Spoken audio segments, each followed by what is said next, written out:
Hello दोस्तों, स्वागत है आपका आज के वीडियो में। दोस्तों आज हम डिस्कस करने वाले हैं ये न्यूक्लियर वॉरहेड के बारे में। बेसिकली इसके बारे में हम ये डिस्कस करेंगे कि दुनिया में किस देश के पास सबसे ज़्यादा न्यूक्लियर बॉम्ब है। और बेसिकली अभी हम ये क्यों डिस्कस कर रहे हैं दोस्तों, इसका रीज़न ये है कि एक इंटरनेशनल ऑर्गेनाइजेशन है जिसका नाम है SIPRI, Stockholm International Peace Research Institute. ये जो कि स्टॉकहोम बेस्ड है, बेसिकली स्टॉकहोम राजधानी है आपको स्वीडन का, अगर आपको पता हो। और ये हर साल पूरे दुनिया में किस देश के पास सबसे ज़्यादा न्यूक्लियर बॉम्ब है, कौन सा देश अपना न्यूक्लियर आर्सेनल बढ़ा रहा है, उसके बाद पे एक ईयरली रिपोर्ट जारी करता है। तो उसने क्या किया है, अभी एक रिसेंटली रिपोर्ट जारी किया है, उसके बारे में उसने ये बताया है कि इंडिया का जो न्यूक्लियर आर्सेनल है वो चाइना से और पाकिस्तान से दोनों से ही कम है। मतलब नंबर ऑफ बॉम्ब्स जो इंडिया रखता है अपने आर्सेनल में, न्यूक्लियर बॉम्ब दोस्तों, वो चाइना और पाकिस्तान से कम है। तो क्या इंडिया को इसके बारे में चिंतित होना चाहिए, इसको हम डिटेल में आगे डिस्कस करेंगे। और हम ये भी देखेंगे कि पूरी दुनिया में कौन सा कंट्री है जो सबसे ज़्यादा हथियारों का आयात करता है, बेसिकली दूसरे देशों से खरीदता है, और दुनिया में कौन से देश हैं जो सबसे ज़्यादा हथियार के जो बेचते हैं दूसरे देशों को। उसके बाद हम डिस्कस करेंगे इंडिया के बारे में कि इंडिया का क्या पोजीशन है। भले ही हमारे पास न्यूक्लियर बॉम्ब कम है, क्या हम इससे कॉन्फिडेंट क्यों हैं। भले ही कम बॉम्ब होने के बाद भी हम बहुत ही कॉन्फिडेंट हैं कि हमें कोई अधिक बॉम्ब बनाने की जरूरत नहीं है, जितना भी है हमारे पास वो सफिशियंट है। इसके बारे में भी हम आगे डिटेल से डिस्कस करेंगे। तो सबसे पहले दोस्तों, ये ऑर्गेनाइजेशन के बारे में आपको बहुत ही अच्छे तरह से याद रखना होगा। Stockholm International Peace Research Organisation, ये इसका फुल फॉर्म है दोस्तों। और ये हर साल एक रिपोर्ट लेकर आता है जिसमें ये बताता है पूरी दुनिया में जो हथियारों का रेस है, जो आर्म्स रेस जिसको बोलते हैं, ठीक है दोस्तों, आर्म्स रेस के बारे में बताता है कि कौन सा देश सबसे ज़्यादा हथियार खरीद रहा है, कौन बेच रहा है, किसके पास न्यूक्लियर क्षमता बहुत ज़्यादा बढ़ गई है, न्यूक्लियर बॉम्ब बहुत बना रहा है। तो सबसे पहले आप देखिए दोस्तों कि ये रिपोर्ट जो अभी इस ऑर्गेनाइजेशन ने जारी किया है वो है 2016 से 2020 के पीरियड का। इस टाइम पीरियड में पिछले 4 सालों में 2016 से 20, ये 4 सालों में कौन से देश जो हैं वो रहे हैं आपके नंबर 1 पे हथियारों के आयात करने में, जिन्होंने हथियार सबसे ज़्यादा खरीदे हैं। ये रैंकिंग आपको बहुत ही इंपॉर्टेंट है दोस्तों। रीजन ये है कि पहले क्या होता था कि पहले इस लिस्ट में इंडिया नंबर 1 में होता था और काफ़ी टाइम तक नंबर 1 था। जैसा कि आपको पता है कि इंडिया में बहुत ज़्यादा हथियार बनाए नहीं जाते हैं। बहुत सारे फाइटर प्लेन, जैसे अभी रिसेंटली आपने सुना होगा राफेल के बारे में, जो हम जब फ्रांस से खरीदते हैं, वैसे ही करके बहुत सारे सबमरीन्स जो हैं वो हम रसिया से खरीदते हैं। आपको AK-47, AK-203 राइफल्स के बारे में पता होगा दोस्तों, ये रसिया से आते हैं। उसी तरह से बहुत सारे हेलीकॉप्टर जो हैं वो आते हैं हमारे US से, और बहुत सारे मिसाइल हमारे आते हैं इजराइल से। तो इंडिया जो है एक तरह से नेट इंपोर्टर है और बहुत ही मेजर क्वांटिटी में हथियारों का आयात करता है। और बहुत टाइम तक ये देश, हमारा देश जो है वो नंबर 1 पोजीशन पे था। लेकिन अब ये रैंकिंग बदल गई है और इसमें हमें याद रखना है कि अब सऊदी अरबिया जो है नंबर 1 पे आ गया है। पूरे दुनिया में सबसे ज़्यादा हथियारों का जो आयात होता है वो सऊदी अरबिया करता है। Major importer of arms in world is Saudi Arabia today. Exam point of view से ये दोस्तों बहुत ही इंपॉर्टेंट पॉइंट हो जाता है, इसलिए क्योंकि ये रिसेंटली रैंकिंग चेंज हुई है from India to Saudi Arabia. Therefore it is very important for you to remember that Saudi Arabia is now the number 1 importer of arms in the world. ठीक है दोस्तों, इस तरह से हमारा देश भारत वो आ गया है नंबर 2 पे, और इजिप्ट है वो नंबर 3 पे। इसके बाद ऑस्ट्रेलिया और चाइना आते हैं जिनका कंट्रीब्यूशन थोड़ा कम है। लेकिन हमें ये ध्यान रखना है दोस्तों कि 1, 2, 3 पहले, दूसरे, तीसरे स्थान पे कौन है? सऊदी अरबिया, इंडिया और इजिप्ट, जिसको हिंदी में मिस्र भी बोलते हैं।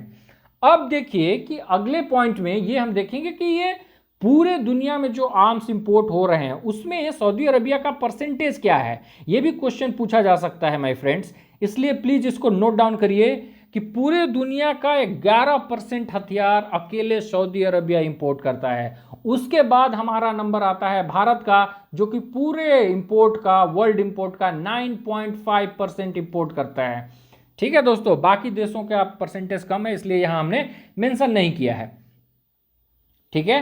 अब ये देखिए कि ये जो सिप्री है ये आर्म्स इंपोर्ट के अलावा न्यूक्लियर आर्सेनल के स्टॉक के बारे में भी बताता है।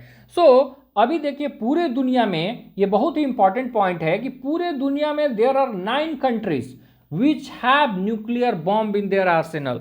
इन देशों के नाम भी बहुत ही अच्छे से आपको याद होना चाहिए, कभी पूछ सकता है एग्जाम में। इसमें आते हैं अमेरिका, रसिया, यूनाइटेड किंगडम जो कि इंग्लैंड हम बोलते हैं, France, China, India, Pakistan, Israel और नॉर्थ कोरिया। इन 9 देशों के पास अभी न्यूक्लियर बॉम्ब है जिसको परमाणु बॉम्ब बोलते हैं दोस्तों, ठीक है। तो इनके बस आपको नाम याद रखने हैं। उसके बाद ये देखिए कि पूरे दुनिया में जितने भी न्यूक्लियर बॉम्ब हैं उसमें 90% जो न्यूक्लियर बॉम्ब है वो केवल 2 देशों के पास है। ये बहुत ही चौंकाने वाली बात है। ये आपको बहुत ही अच्छे तरह से याद भी रखना चाहिए कि रसिया और अमेरिका दोनों मिलकर पूरे दुनिया के 90% न्यूक्लियर बॉम्ब अपने पास रखते हैं। बाकी जो देश हैं आपके 7 देश, उनके पास बहुत ही कम न्यूक्लियर बॉम्ब है, ठीक है। अब हम इंडिया के बारे में डिस्कस करते हैं कि इंडिया के बारे में हमारे पास कौन कौन से ऐसे हथियार हैं जो न्यूक्लियर बॉम्ब को ले जा सकते हैं, ठीक है। जैसा कि पिछले स्लाइड में हमने देखा दोस्तों कि पूरे दुनिया में जो 2 देश हैं अमेरिका और रसिया, इनके पास पूरे दुनिया का 90% न्यूक्लियर बॉम्ब है। ये हमने देखा, जैसा कि आप ऊपर देख पा रहे होंगे, ये रसिया जो है वो नंबर 1 है, number 1 in terms of number of nuclear bombs. तो ये मेरे स्लाइड का हेडिंग भी था दोस्तों, तो इसलिए ये जरूरी है कि आप याद रखें। बहुत सारे दोस्तों को ये लगता होगा कि शायद अमेरिका जो है वो सुपर पावर है इसलिए सबसे ज़्यादा न्यूक्लियर बॉम्ब अमेरिका के पास होगा, पर ये गलत है दोस्तों। रसिया के पास सबसे ज़्यादा न्यूक्लियर बॉम्ब हैं। यहाँ आप नंबर देख सकते हैं my friends, there are 6255 nuclear bombs which is Russia holding, ठीक है। अब इसी को अगर आप कंपेयर करेंगे हमारे देश से, मात्र 156 न्यूक्लियर बॉम्ब है इंडिया के पास, ठीक है दोस्तों। तो ये बहुत ही बड़ा नंबर है, 6255, which is the maximum hold by any of this 9 countries.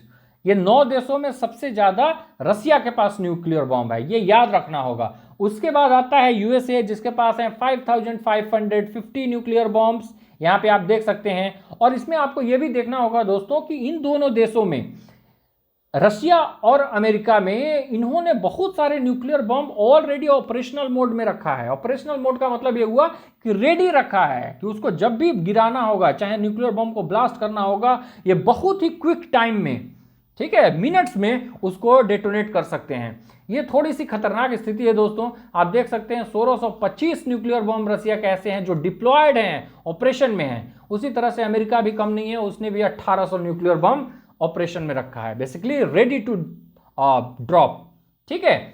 उसके बाद नीचे के देश आप देख सकते हैं, चाइना के पास 350, रशिया, ये आपका फ्रांस, यूके, इस तरह से। लेकिन सबसे चिंता की बात यह है दोस्तों कि भारत के पास पाकिस्तान से कम न्यूक्लियर बॉम्ब है। अब ये हमारे लिए ऐसे नंबर्स पॉइंट ऑफ व्यू से देखने से तो कम लग रहा है, लेकिन इसमें इंडिया बहुत ही बिल्कुल भी चिंतित नहीं है इसको लेकर। उसके बारे में हम डिटेल से डिस्कस करते हैं आगे कि ऐसा क्यों है। सो आपको पता होगा दोस्तों कि किसी भी न्यूक्लियर बॉम्ब को अगर किसी दूसरे देश पे ले जाकर गिराना है तो उसके 3 रास्ते हो सकते हैं। या तो आप लैंड से मिसाइल के जरिए दूसरे देश में भेज सकते हैं अपने बॉम्ब को, या तो आप एयर के थ्रू, आप हवाई जहाज से ले जाकर वहां ड्रॉप कर सकते हैं, फाइटर प्लेन, या आप समुद्र में पनडुब्बी के जरिए उसको दूसरे देश में ले जाकर गिरा सकते हैं। तो इसमें हम डिस्कस करेंगे कि इंडिया के पास इन तीनों ही माध्यमों से, एयर, सी और लैंड, इन तीनों में कौन कौन से ऐसे हथियार हैं, कौन कौन से ऐसे फाइटर प्लेन हैं, कौन सा ऐसा मिसाइल है जो कैपेबल है बॉम्ब को ले जाने में।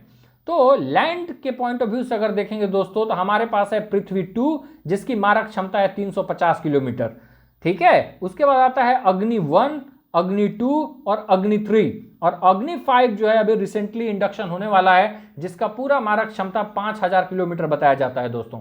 तो 5000 किलोमीटर मारक क्षमता में इंडिया जो है अपने अरुणाचल प्रदेश से पूरे चाइना के राजधानी तक को वो कर सकता है, बॉम्ब पटक सकता है, यहां से गिरा सकता है।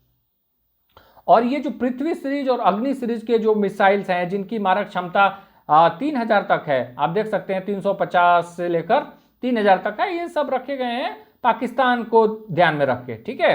तो हमारे पास जो परमाणु कैपेबल मिसाइल्स हैं उसमें आता है पृथ्वी और अग्नि सीरीज के मिसाइल, ठीक है। उसी तरह से अगर एयर की बात की जाए, कौन से ऐसे फाइटर प्लेन हैं जो बम ले जा सकते हैं, न्यूक्लियर बम कैरी कर सकते हैं, उसमें सबसे नंबर 1 पे आता है सुखोई 30 MKI। ये हमारा अभी तो सबसे मेन इंपॉर्टेंट जो होता है, मोस्ट इंपॉर्टेंट फाइटर प्लेन है दोस्तों।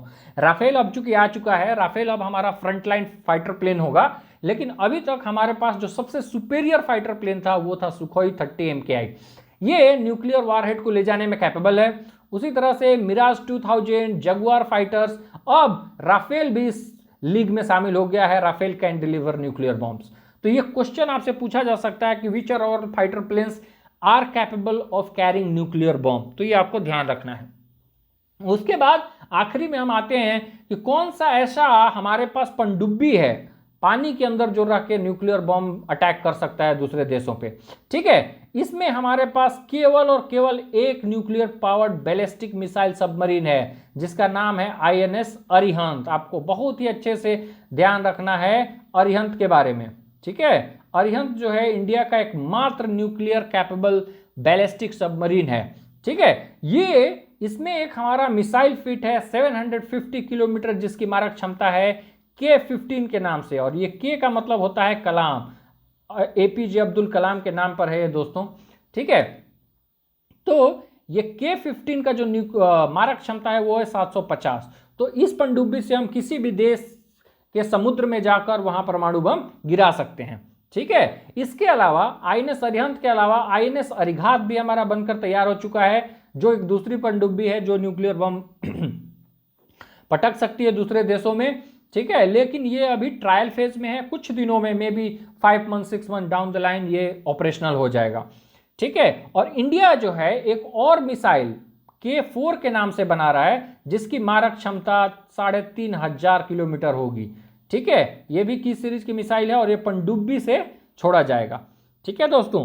तो इंडिया जो है इसके पास लैंड हो, सी हो, चाहे एयर हो, इसको ट्रायड बोलते हैं। बेसिकली तीनों तरफ से न्यूक्लियर अटैक करने में कैपेबल है, इसीलिए इंडिया अपने नंबर ऑफ न्यूक्लियर वारहेड को लेकर ज़्यादा वरीड नहीं है, ठीक है। क्योंकि हमारे पास जो भी न्यूक्लियर हथियार हैं वो बहुत ही भरोसेमंद है, मतलब उसको अगर आप वो करेंगे, अटैक करेंगे उससे, तो आप बहुत ही ज़्यादा विध्वंसक होगा। इसीलिए इंडिया बिल्कुल भी चिंतित नहीं है। थैंक यू दोस्तों, thank you so much for watching this video. Please take care.